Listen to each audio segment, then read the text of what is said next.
સતનો આધાર એટલે કે સત્તાધાર। આપણે જોયું છે કે ગુજરાતનું સત્તાધાર છેલ્લા ઘણા સમયથી ચર્ચાનું કારણ રહ્યું છે અને ખાસ કરીને સત્તાધારના મહંત એટલે કે વિજય બાપુ ઉપર તેમની પ્રેમિકા ગીતાબેન વ્યાસને લઈને પણ અનેક એવા આક્ષેપો કરવામાં આવ્યા છે।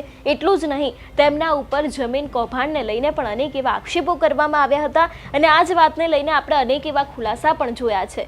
પરંતુ ક્યાંક હવે ફરી એક વખત રમણનાથ બાપુ દ્વારા એક મોટો આક્ષેપ મૂકવામાં આવ્યો છે। આજે તેના ઉપર જ વાત કરીશું। નમસ્કાર, હું હંસિની અને તમે જોઈ રહ્યા છો નિર્ભય ન્યૂઝ।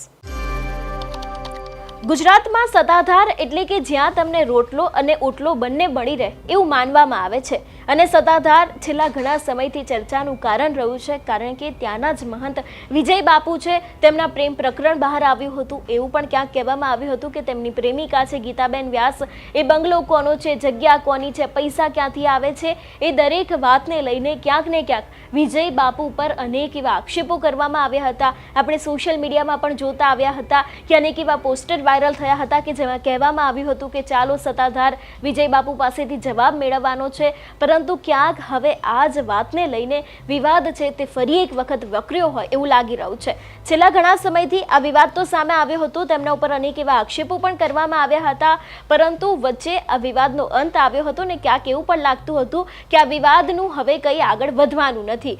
જો વાત કરવામાં આવે, રમણનાથ બાપુ દ્વારા તેમને વિજય બાપુને એક ચીમકી આપવામાં આવી છે કે હું તમારા વિશે દરેક વસ્તુ જાણું છું, તમે તમારું ભૂતકાળ છે તેને ભૂલશો નહીં। આવી જ વાત સીધી તેમને વિજય બાપુને કહી દીધી છે, એટલે કે વિજય ભગતને કહી દીધી છે ને પોતાનો એક વિડીયો છે તે પણ અત્યારે હાલ સોશિયલ મીડિયામાં ચર્ચાનું કારણ બન્યું છે। એવું નથી કે ફક્ત આવા ખુલાસા તેમના દ્વારા જ કરવામાં આવ્યા છે, આની પહેલા કોઈ પણ સામાજિક કાર્યકર્તા હોય અથવા તો પછી સત્તાધારમાં રહેતા લોકો હોય, એ લોકો દ્વારા પણ અનેક એવી વખત વિજય બાપુ પર જે આક્ષેપો લગાવવામાં આવ્યા છે એ જ વાતને લઈને અનેક એવા ખુલાસા કરવામાં આવતા હોય છે અને ખાસ કરીને આજે વિડીયો સામે આવ્યો હતો તેમાં તે કોઈ જૂનાગઢના વ્યક્તિની પણ વાત કરી રહ્યા છે।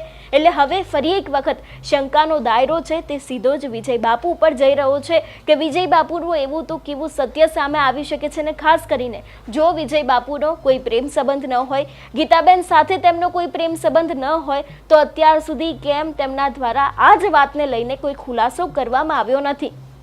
છેલ્લા ઘણા સમયથી 3-4 મહિનાની જો વાત કરવામાં આવે તો તેમના ઉપર અનેક એવા સવાલો ઊભા કરવામાં આવ્યા છે। આપાગીગા ઓટલાના જે મહંત છે નરેન્દ્ર બાપુ, તેમના દ્વારા પણ અનેક એવા સવાલો વિજય ભગત ઉપર ઊભા કરવામાં આવ્યા હતા।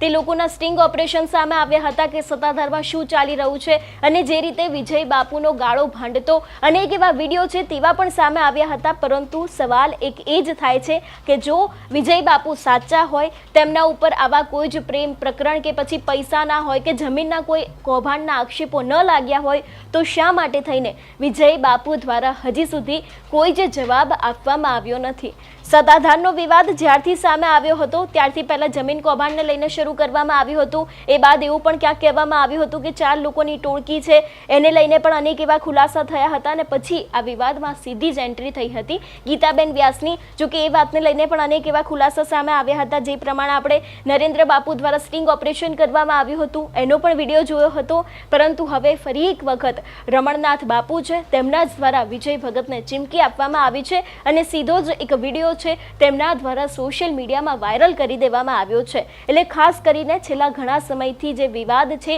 તે શાંત થઈને બેઠો હતો, એ વિવાદ ફરી એક વખત ચર્ચાનું કારણ બની શકે છે। એટલું જ નહીં, ફરી એક વખત જે વિજય બાપુ ઉપર આજે આક્ષેપો કરવામાં આવ્યા છે અને ચીમકી આપવામાં આવી છે એને જ લઈને વિજય બાપુ દ્વારા અથવા તો પછી તેમના જે લોકો છે એ લોકો દ્વારા કોઈ પ્રતિક્રિયા આપવામાં આવશે કે કેમ, તે પણ એક સૌથી મોટો સવાલ છે। કારણ કે આની પહેલા પણ તેમના ઉપર અનેક એવા આક્ષેપો લાગેલા છે, તેમ છતાં પણ વિજય બાપુ દ્વારા એક શબ્દ બોલવામાં નથી આવ્યો। એટલું જ નહીં, વિજય બાપુ દ્વારા બીજા પણ લોકો ઉપર સામે આક્ષેપો કરવામાં આવ્યા હતા અને સત્તાધારના લોકોનું પણ ક્યાંક માનવું હતું। એ બાદ જે બીજના દર્શન હતા તે સમયે પણ અનેક એવા લોકો ત્યાં પહોંચ્યા હતા, પરંતુ જો વાત કરવામાં આવે કે વિજય બાપુ ફરી એક વખત શંકાના દાયરામાં આવ્યા છે અને તેમના ઉપર સવાલો છે તે ઊભા થયા છે। એટલે હવે આગામી સમયમાં એ પણ જોવાનું રહેશે કે વિજય બાપુ દ્વારા કોઈ આ વાતને લઈને પ્રતિક્રિયા આપવામાં આવશે કે કેમ। તમારું શું માનવું છે આ વિષયને લઈને અમને કમેન્ટ કરીને ચોક્કસથી જણાવજો। તેની સાથે જ અમારી ચેનલ નિર્ભય ન્યૂઝને લાઇક, શેર અને સબસ્ક્રાઇબ કરવાનું ભૂલશો નહીં। નમસ્કાર।